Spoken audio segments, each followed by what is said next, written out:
자리에서 일어서시겠습니다.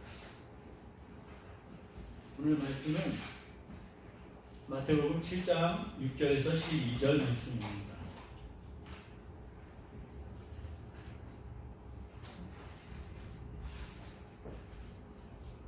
네, 말씀이 길지 않으니까 우리가 한 목소리로 함께 보시겠습니다. 시작. 거룩한 것을 개에게 주지 말고 너희 진주를 돼지 앞에 던지지 말라. 그들이 그것을 발로 밟고 돌이켜 너희를 찢어 상하게 할까 염려하라. 구하라, 그리하면 너희에게 주실 것이요. 찾으라, 그리하면 찾아낼 것이요. 문을 두드리라, 그리하면 너희에게 열릴 것이니. 구하는 이마다 받을 것이요. 찾는 이는 찾아낼 것이요. 두드리는 이에게는 열릴 것입니다. 너희 중에 누가 아들이 떡을 달라 하는데 돌을 주며 생선을 달라 하는데 뱀을 줄 사람이 있겠느냐. 너희가 악한 자라도 좋은 것으로 자식에게 줄 줄 알거든 하물며 하늘에 계신 너희 아버지께서 구하는 자에게 좋은 것으로 주시지 않겠느냐. 그러므로 무엇이든지 남에게 대접을 받고자 하는 대로 너희도 남을 대접하라. 이것이 율법이요 선지자입니다. 아멘.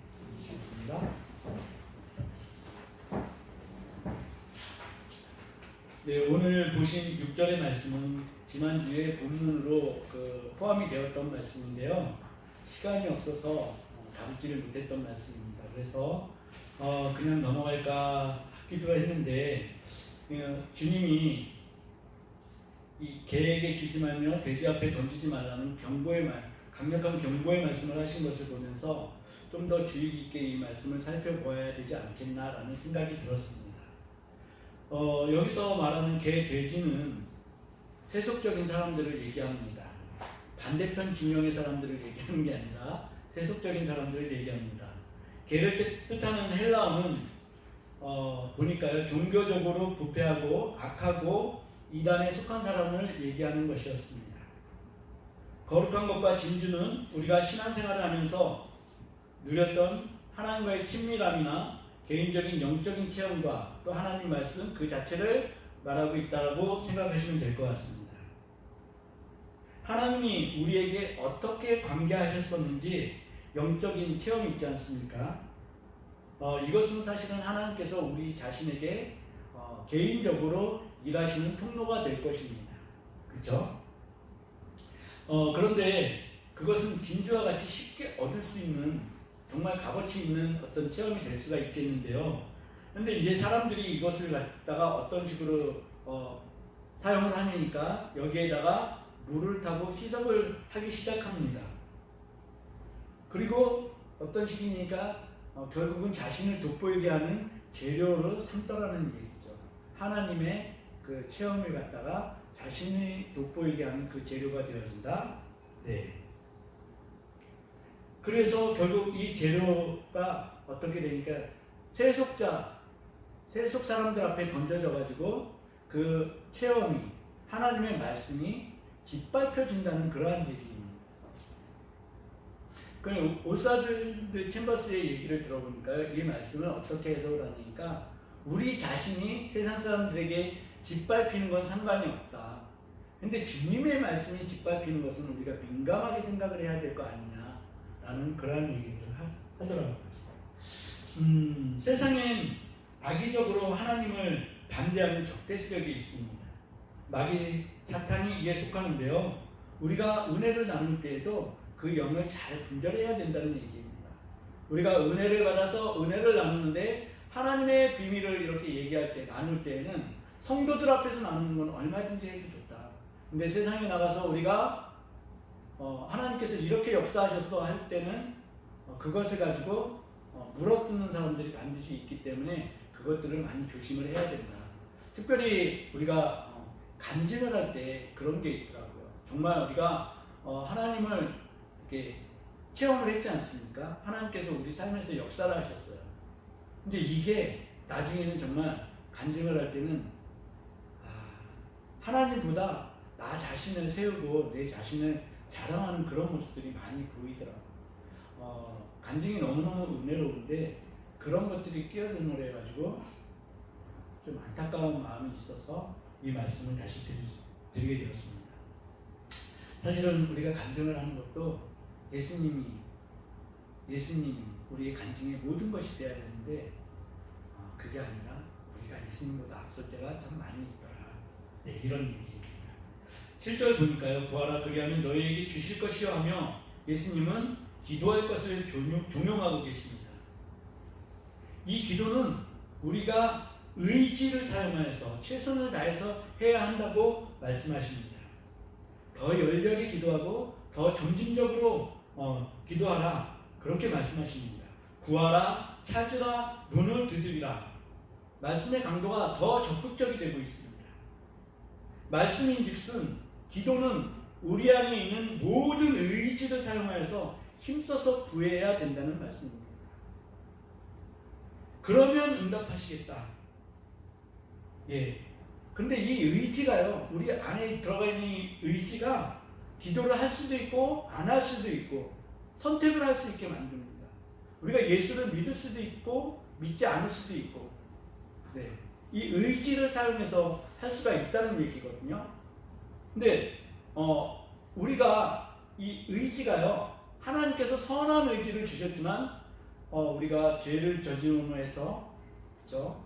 죄가 우리 가운데 들어왔습니다. 그래서 이 선하게 창조되어진 의지가 죄로 더럽혀져 가지고 이제는 우리가 편한 것을 찾게 되더라. 네. 하나님은 우리를 창조하시면서 자유의지를 주셨거든요. 선악과를 먹을 수도 있고 먹지 않을 수도 있는 의지를 주셨습니다. 그것은 하나님께서 우리 안에 처음부터 심어 놓으신 것입니다. 죄는 바깥으로부터 우리 안으로 들어온 것이지만 하나님은 죄가 들어오기 이전에 창조 때의 의지를 우리 안에 심어 놓으셨습니다. 그래서 기도에 대해서도 우리가 우리의 의지를 사용하여서, 의지 없이 되는 건 하나도 없습니다. 그죠? 의지를 사용해서 하나님이 우리에게 한없이 자비하신 분인 것을 믿고 간절히 기도하면 우리의 기도는 응답되어질 것이다. 기도하는 것이 기도하는 것, 이 행위 자체는요, 우리가 갖고 있는 믿음이 바깥으로 표출되는 것입니다. 하나님은 기도하라고 하시는데 복 주시겠다고 우리를 기도의 자리로 이렇게 초청을 하시는데 우리는 하나님을 믿지 않습니다. 믿지 않으니까 기도 안 한다라는 얘기를 하더라고요. 근데 저는 이 말에 100% 동감합니다. 어떠신가요? 동감하십니까? 기도하지 않는 사람들은 믿지 않는 사람들. 왜? 기도해도 이루어지는 게 없으니까. 그러면 믿지 않는데 어떻게 기도를 합니까? 네. 그럼 기도는 어떻게 하는 것일까요? 우리가 기도해도 응답받지 못한 경험 분명히 있으시죠? 어떠세요, 교수님? 우리 청년, 기도하는데 다 응답이 되던가요? 저는 사실은 그 카운팅을 해보면요, 못 받은 기도 응답이 훨씬 더 많아요. 최두진 집사님 어떠세요? 기도한다고 다 이루어지던가요? 아니죠. 근데 이거 있어요. 초신자들이 기도할 때, 그리고 오래 묵은지 신자들이 기도할 때 기도 응답이 어떤 분의 기도가 더 잘 들어지나요? 초신자라고 분명히 우리는 그렇게 알고 있어요. 그죠? 왜 그럴까요? 이거 그냥 세상 속된 말로 하면 하나님이 이렇게 어떤 그 맛보기를 보여주시는 거 아닌가? 이렇게들 우리가 많이 판단하고 생각을 했었는데요. 요번에 정리하면서 들어오는 생각은 뭐냐니까 오래된 신자들은요, 이 기도의 경험이 있어요. 그리고 신앙생활을 오래 하다 보니까요, 초신자만큼의 어떤 기대감이 없고요, 간절함이 없습니다. 그죠? 기도도 너무 경험이 있고 익숙해지다 보니까요, 그냥 우리 마음속에서 들어지는 그러한 기도가 아니라 정형화되어 있더라는 거죠. 그죠? 그러면 정말 마음을 들여서 하는 기도하고 그렇지 않고 정형화되어진 기도하고 어떤 기도의 응답을 하나님이 기뻐하실까? 네, 분명히 초신자들의 기도에 응답하시는 이유가 있을 거라는 그 생각이 든다는 거죠. 사람들이요, 이 캐치 능력이 굉장히 많습니다. 그래서 어떤 분이 기도를 유창하게 멋지게 잘 하시지 않습니까? 그럼 그걸 막 캐치해가지고 자기 기도문으로 만들어요. 실제로는 자기 기도문이 아닌데 그걸 그렇게 만드는 거예요. 그래서 우리가 어떻게 합니까? 주기도문도 이것도 기가 막히게 사실은 주님이 주신 기도문이거든요. 근데 이걸 우리가 마음 다해서 이렇게 하면 너무 좋은데 입에서만 밟는 소리도 많이 나오더라는 거죠. 주문이 되어지고 있다는 거죠. 그러면은 그 기도가 과연 응답이 받을 수 있는 기도일까? 그래서 전 기도에 대해서 묵상하다가요, 기도는 어떻게 해야 될까라고 묵상하다가 야곱이 떠올랐습니다. 사실 이 야곱은 우리 모두의 자화상이지 않습니까? 그 이름의 뜻이 발 뒤꿈치를 잡은 자이지 않습니까? 누군가에게 뒤처지는 게 너무너무 싫은 거예요. 사람이 그렇죠. 경쟁해야죠. 그죠? 이겨야죠. 매일 앞에 서고 싶은 거죠. 야곱은 자기 자신이 장자로 태어났어야 하는데 그걸 놓친 그 상태로 태어나다 보니까 태어날 때부터 결핍된 모습으로 태어났어요. 네. 장자의 권세를 누리기 위해서 팥죽을 형에게 팔았고 또 아버지 이삭이 죽기 전에는 이삭을 속이고 장자의 축복을 갈취했잖아요. 네, 그게 야곱이었습니다. 결국 야곱은 자신이 원하는 장자의 삶을 살기 위해서 죽을 고생을 다했죠. 에서를 피해서 도망갔지 않습니까? 그런 그를 하나님은 긍휼히 여기셔서 장자와 같은 삶을 어느 순간부터 살게 하십니다. 그런데 이제 하나님께서 라반을 통하여서 이제 야곱이 도망치게 합니다. 그렇죠? 외삼촌 라반에게서 도망쳐 나오는 그 과정에서 야곱이 하나님께 여쭤봅니다. 하나님, 저 어떻게 해야 될까요? 그랬더니 하나님은 너 떠나 라고 말씀을 주십니다. 야곱이 이 말씀을 의지해서 라반의 집에서 떠납니다. 이 사건까지는 우리가 너무나 잘 아는 사건이죠. 그런데 하나님께서 떠나라고 하셨잖아요. 하나님께서 떠나라고 했는데 야곱이 절체절명의 위기의 순간을 만납니다. 에서가 자기 하인들을 대동해가지고 야곱을 죽이러 온다는 소문을 들은 거죠. 그래서 야곱이 어떻게 해요? 야곱강에서 천사와 씨름을 하게 되지 않습니까? 야곱이 이 내용을 가지고 밤새 천사와 씨름을 했습니다. 뭐라고 씨름을 했으니까 제 예상인데요. 창세기 32장 9절에서 12절까지 이렇게 하나님 앞에 아뢰입니다. 야곱이 또 이르되 내 조부 아브라함의 하나님, 내 아버지 이삭의 하나님 여호와여, 주께서 전에 내게 명하시기를 내 고향 내 족속에게로 돌아가라, 내가 내게 은혜를 베풀리라 하셨나이다. 그렇죠? 돌아가라고 하셨어요.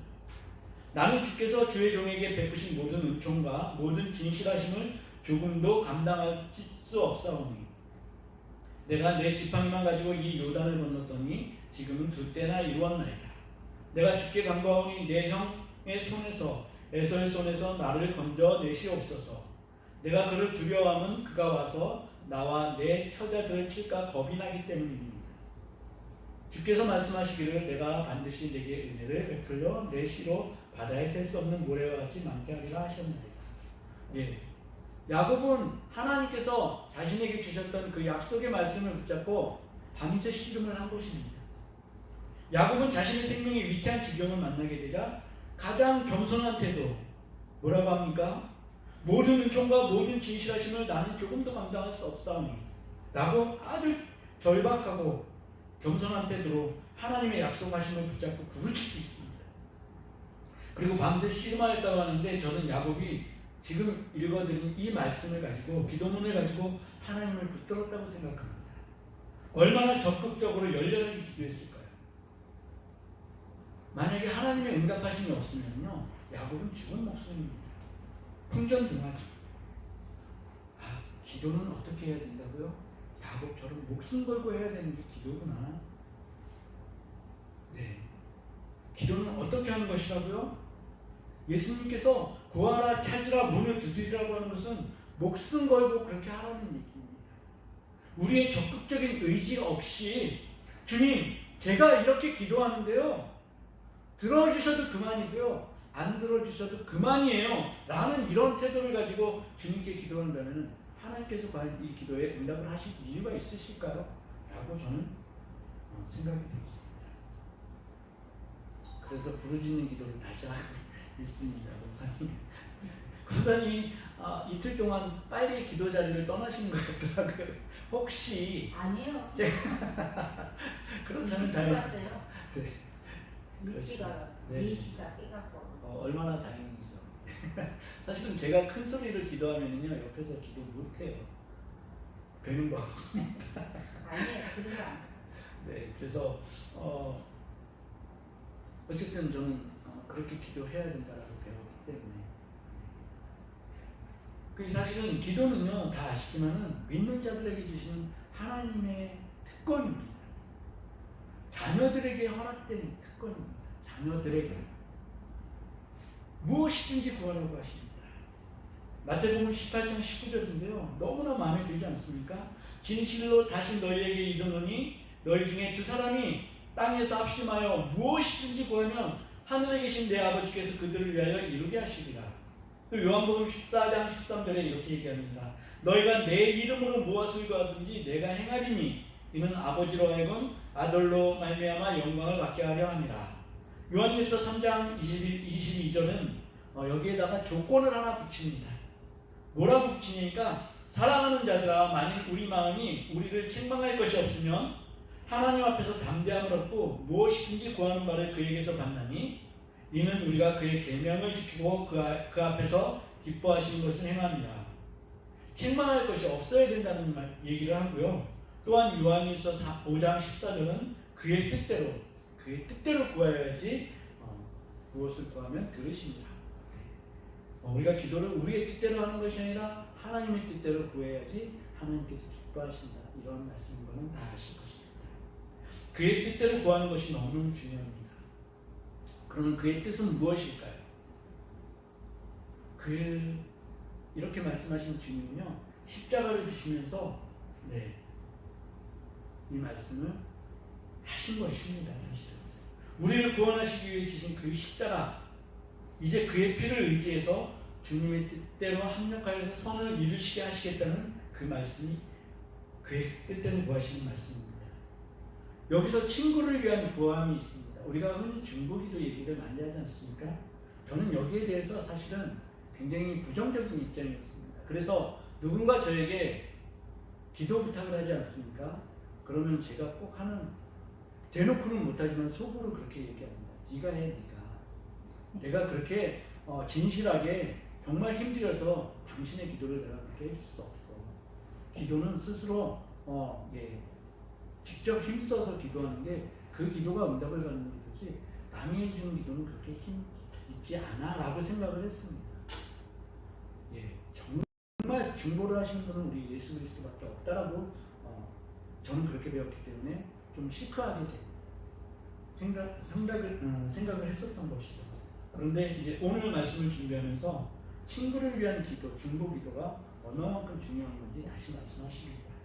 누가복음 11장 5절에 밤중에 먼 데서 친구가 왔는데 자기가 대접할 게 없어서 자고 있는 친구에게 가가지고 창문을 두드리고 떡 3덩이만 내놔봐 이렇게 한 거 나오죠. 네. 그런데 뭐라 그래요? 친구는 당연히 그 시간이니까 우리 다 자고 있어, 떡 주기로. 저는 그 친구도 참 이상해요. 자고 있으면 못 주나? 이런 생각 들었는데 어쨌든 자고 있다고 돌려보내려고 그러는데 이 친구는 강청을 합니다. 자기가 만약에 체면이 있고요, 먼 데서 온 친구를 사랑하지 않았다면 이 체면 때문에 이렇게 가서 구하지 않았을 거예요. 근데 사랑하는 마음이 있었습니다. 사랑하는 마음이 있어서 강청해서 다시 구해요. 그래서 예수님은 이 강청함으로 얻어낼 걸 기도의 응답을 받았다라고 말씀을 하시는데 저는 여기다가 사랑하는 마음이 있어야지 강청한다 이런 생각이 들더라고요. 그러면 이제는 저에게 누군가 기도 부탁을 하면은 내가 이 사람을 사랑해야지 기도가 나오겠구나. 그죠? 이게 먼저 순서이더라고요. 그냥 입에 발린 기도는 하나님께서 절대 들어주시지 않습니다. 저는 지난주에 2가지 대비되는 사건을 보면서 오늘 말씀을 묵상할 수 있었는데요. 요새 왜 이렇게 사건사고가 잔인한 사고들이 많이 일어나는지 모르겠어요. 입에 올리기도 너무 끔찍한 이런 사고들. 한 사건은 억대 투자 사기를 투자를 했는데 이제 사기를 당한 거겠죠. 당한 뒤에 경제적 어려움을 비관해서 24살, 17살 딸을 넥타이로 목을 졸라 죽이고 자기는 왜 안 죽었는지 모르겠어요. 자기는 살아가지고 법의 처벌을 받고 있는 그런 상황이 있었고요. 또 아버지는 투자를 잘못했다가 그게 망하는 바람에 두 아들을 죽이고 자기도 죽으려고 번개탄을 피워넣었다가 아들이 깨어나는 바람에 미수에 그친 그런 사건이 있었습니다. 어떻게 보면 인간적인 영민도 느껴져요. 그죠? 얼마나 오죽했으면 나는 이런 마음도 들지만 정말 우리가 이래서 더 예수 그리스도가 필요한 것 같아요. 십자가 앞에 나오는 그 삶. 네. 그 삶이 우리가 예수 그리스도를 묵상하게 되면은 자기 생명의 주인이 누군지를 깨닫게 됩니다. 결코 이러한 선택에서 어리석은 선택은 안 할 텐데 말입니다. 그런데 또 한 가지 그 뉴스를 봤는데 이 뉴스를 보고는 정말 가슴이 먹먹해지더라고요. 다 보셨을 거예요. 그 제주 앞바다에서 남방 큰 돌고래가 죽은 지 며칠 되는 새끼를 자기가 버리지 않고 계속 머리에 이고 다니는 거. 네, 그거를 이렇게 동영상으로 봤는데 가슴이 뭉클해지더라고요. 사람이 저래야 되는 세상. 네. 사람은 어떻게 해요? 3일이면 배송 다 끝납니다. 네. 그게 나쁘다는 건 아니지만 어쨌든 사람이 이렇게 동물보다도 못한 그죠? 그런 지경에 와 있는 것 같아서 마음이 참 안 좋습니다. 근데 예수님은 사람들을 벌써 이렇게 평가를 하고 계시더라고요. 오늘 말씀에 예수님이 사람을 어떻게 보고 계시는지 그게 정확하게 나와 있습니다. 인간의 본성을 완전히 정확하게 비켜가지 않으면서 말씀하십니다. 오늘 본문 말씀 11절인데요. 그 초두에 뭐라고 나옵니까? 너희가 악할지라도 너희는 악하다 라고 예수님이 보시고 계신다는 겁니다. 너희의 근본이 악해졌다. 왜? 죄의 지배를 받는 타락한 본성 때문에 너희들은 악하다. 네, 이렇게 말씀하시고 계십니다. 죄에서 노연할 수 있는 유일한 방법은 십자가의 보혈을 의지하는 것밖에 없습니다. 그래서 출애굽 때의 마지막 밤을 생각해 보면요, 장자들의 죽음이 아니면은 출애굽을 허용하지 않을 바로였습니다. 죄는 우리 삶의 장자, 큰 아들이 죽는 것을 보고서야 돌이킬 수 있는, 큰 아들이 죽으면 내 생명이 끊어지는 거예요. 내 대가요, 사실은. 네, 그렇게 보기 때문에 출애굽, 장자들의 죽음이 아니면은 죄의 존재가 끊어질 수 없다. 이렇게 죄는 영적인 힘이 있는 무시무시한 존재라고 보여집니다. 그것을 하나님이신 예수 그리스도가 우리를 위해 하나님의 장자인 예수 그리스도께서 십자가에 죽으셨습니다. 우리를 위해서. 그 목적은 너무나 분명합니다. 사랑하는 우리를 살리시기 위해 십자가를 대신 지신 것입니다. 성경에서는 기도를 어떻게 해야 하는지 친절하게 얘기하고 있습니다. 베드로전서 4장 7절에 보니까요, 만물의 마지막이 가까워왔으니 그러므로 정신을 차리고 근신하여 기도하라. 어떻게요? 정신을 차리고 근신하여서 기도하라고 합니다. 근데 저 새벽 예배 시간에 그 기도 시간에 나오지 않습니까? 정신을 못 차리고 근신하지 못하고 기도할 때가 너무나 많았어요. 왜? 졸리니까. 네. 기도는 근신하여서 정신을 차리고 기도해야 한다고 얘기합니다. 또 로마서 15장 30절에는 기도는 힘써서 기도해야 한다고 합니다. 골로새서 4장 12절은 애써서 기도해야 한다고 합니다. 기도는 그냥 무기력하게 흘려보내는 것이 아니라 부르짖어야 한다고 얘기를 합니다. 우리가 너무나 잘 외우는 말씀이 있습니다. 기도에 대한 얘기인데요. 예레미야 33장 3절입니다. 제가 한번 읽어볼게요. 다 아시는 말씀입니다. 너는 내게 부르짖으라. 내가 내게 응답하겠고 내가 알지 못하는 크고 은밀한 일을 내게 보이리라. 그죠? 근데 부르짖는 일이 쉽진 않아요, 사실. 어렵습니다. 다 올인해야지 되어집니다. 예수님은 오늘 본문 말씀을 통해서 우리에게 세 가지 초청을 하고 계십니다. 첫 번째가 기도하라. 그러면 두 번째가 응답하시겠다. 그리고 세 번째, 하나님은 아버지가 되시기 때문에 정확하게 응답하신다 라는 초청을 하고 계십니다. 이 말씀이 여러분의 말씀으로 완전히 장착되어지길 축복합니다. 축복합니다. 기도하는 여러분들이 되시길 다시 한번 축복합니다. 오늘 12절의 말씀인데요. 그러므로 무엇인지 남에게 대접을 받고자 하는 대로 너희도 남을 대접하라. 이것이 율법이요 선지자니라. 이 말씀은 산상수훈의 중심 부분을 끝맺는 부분입니다. 이 말씀은 5장 17절의 말씀하고 연결이 되어지는데요. 율법이나 선지자를 폐하러 온 것이 아니라 완전하게 하려 함이라. 이거의 행동 준칙으로 너희가 대접을 받고 싶은 대로 남을 대접하라. 이 말씀이 나온 것입니다. 이 말씀은 지금까지 산상수훈을 들은 제자들에게 적용할 완벽한 행동의 지침의 말씀입니다. 이 황금률로 일컬어지는 말씀은 세상 사람들도 너무나 잘 이용을 합니다. 그죠? 그러나 이 말씀을 우리가 실천적으로 이 말씀대로 적용되어지는 삶을 살아내는 것은 사실은 쉽지가 않습니다. 대접받기를 좋아하고, 그죠?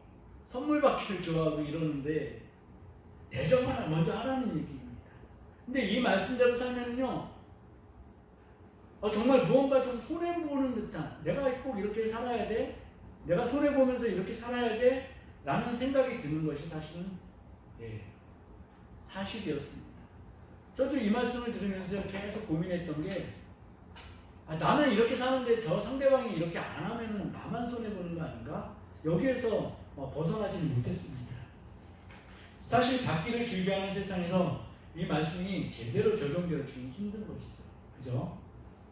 그래서 죄된 본성은, 죄에 물들어 있는 본성은 우리를 이렇게 설득합니다.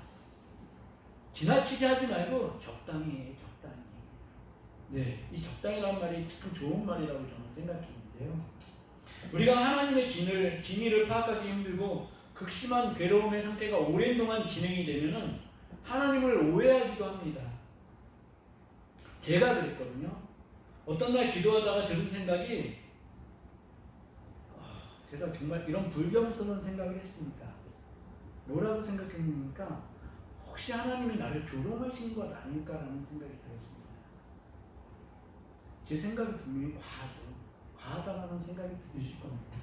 근데 한번 들어보십시오. 저는 항상 저보다는 제 아내가 믿음이 앞서 있는 자라고 생각을 하고 그렇게 말해왔습니다. 근데 이건 제 솔직한 고백입니다. 그런데 제 아내를 보면요, 뻑하면 기도하고 있고요. 정말 그랬습니다. 뻑하면 기도하고 있고, 교회도 뻑하면 와가지고 항상 청소하라고 저보고 꼭 시키고, 자기도 적당하게 하지 않고 정말 부지런히 깨끗하게 쓸고 닦았습니다. 저는 근데 그게 항상 못마땅했어요. 적당하게. 왜냐니까 약한 사람이기 때문에, 평소에 약한 사람인 걸 알기 때문에 적당히 해. 제가 항상 이렇게 화를 내면서 얘기를 했거든요. 이제 사실은 그랬어요. 제가 볼 때는 너무너무 힘들 것 같고 그랬는데, 아내는 이걸 통해서 행복해하는 모습들이 제 눈에 보였습니다. 그래서 행복하구나, 저렇게 하는 게 행복한 거구나 라고 제가 인정을 했는데, 그럴 때 이제 쓰러졌다는 얘기죠. 그래서 생사를 알지 못하고 사경을 헤매다가 지금 회복기에 있게 된 것입니다. 그런데 문제는 이게 세상적인 눈으로 볼 때 형통이 결코 아니라는 얘기입니다. 그죠?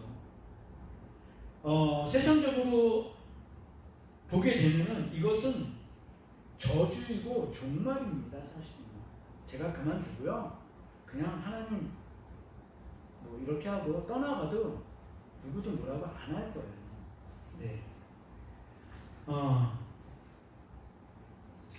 그런데 믿는 사람들은 뭐라 그러니까요, 하나님이 분명히 일하실 어떤 부분이 있기 때문에 이렇게 하신 것이다 라고 얘기를 하시더라고요. 제가 그 말을 믿기로 했습니다. 그 그 말을 붙잡기로 했습니다. 그렇기 때문에 지금 이 자리에 있는 것이고요. 저는 이 사건을 통해서 두 가지 유익을 얻었다고 말씀을 드렸습니다. 한 가지는 제가 어디든 가가지고 고백을 할 수 있었는데 두 번째는 생각이 안 났었거든요.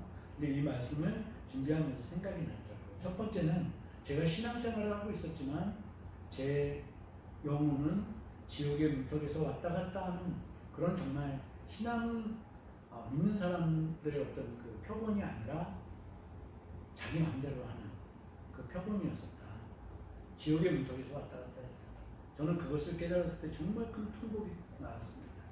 그리고 두 번째는 제가 하지 못했던 서비스, 예배하는 자의 자세, 이런 것들을 정말 배우고 있다라고 고백을 드리는데요. 사실 이 두 가지 고백은 제 인생을 완전히 전환점을 갖게 한 거거든요. 그죠? 그렇게 보면은 이것은 저에게 굉장히 큰 완전한 유익입니다. 맞죠? 네. 사실 제가 힘들어했던 거는 활동 반경이 줄어든 거예요. 아내한테는 계속 이렇게 옆에 있어야 돼. 24시간 같이 있는 데니까요, 정말. 네. 이 활동 반경이 줄어들었으니까 얼마나 답답하겠습니까? 근데 인생 별거 없더라고요. 그냥 사랑하는 사람 옆에 있고 하나님 바라보고 이게 가장 복된 인생인 것 같아요. 네. 하나님 바라볼 수 있잖아요. 시간 많이 남으니까 뭐 넷플릭스 많이 보지만은 네, 그것도 점차적으로 지금 시간이 많이 줄어들고 있어요. 말씀할 때 네, 있는 시간이 훨씬 더 많아졌다. 그럼 괜찮은 게 되는 거 아닙니까? 라고 네, 말씀드릴 수 있습니다. 마태복음 16장 26절에서 주님은 이렇게 말씀하십니다. 이게 저한테 꼭 적용되는 말씀이더라고요. 사람이 만일 온 천하를 얻고도 제 목숨을 잃으면 무엇이 유익하리요? 사람이 무엇을 주고 제 목숨과 바꾸겠느냐? 그렇죠? 근데 이 말씀은 저한테 주신 말씀인데요. 이 말씀대로 또 주님은 자신의 생명을 우리를 위해서 바꿔주셨어요. 이렇게 말씀하신대. 자기 목숨을 담보로 하고 우리를 구원하시기 위해 스스로 십자가를 지신 분이 주님이세요. 그런 하나님께서 나를 조롱하시고 있는 것 같다고 느끼는 것은 이 마귀가 주는 생각이고요. 완전한 사기입니다. 마귀가 주는 생각에 오랜 동안 머무는 것을 조심해야 할 것입니다. 그래서 우리의 삶이 힘들 때 예수 그리스도와 하나님의 사랑을 깊이 묵상할 수 있는 십자가에 있는 것처럼 차라리 그것은 완전하고도 완전한 축복의 시간인 것을 믿으시기 바랍니다. 하나님께 대접받고 싶습니까? 예, 생각만 해도 너무 기분 좋잖아요. 그죠? 근데 우리는 알고 계시듯이 이미 천지의 주제이신 하나님께 너무나 큰 은혜를, 대접을 받고 있는 거 아닙니까? 그 은혜의 1000분의 1, 10,000분의 1이라도 갚아야 하는 것이 우리가 아닐까요? 근데 하나님은요, 다른 거 요구하지 않으시더라고요.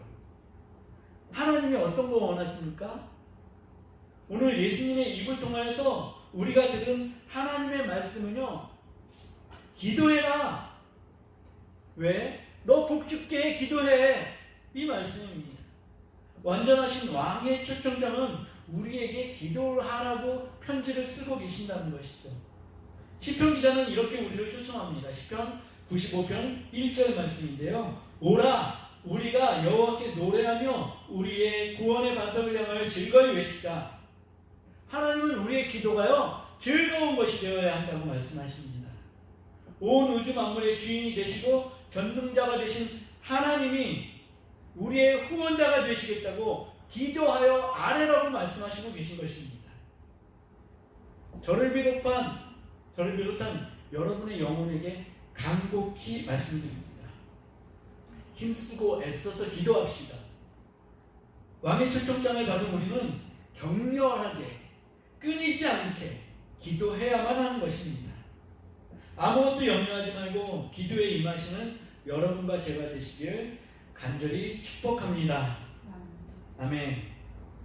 우리 말씀을 붙잡고 우리 모두가 기도의 용사가 되게 해달라고 우리 이거 하나만 놓고서 간절히 기도하시겠습니다. 우리 주님 3번 부르짖고 기도하시겠습니다. 주님, 주님, 주님.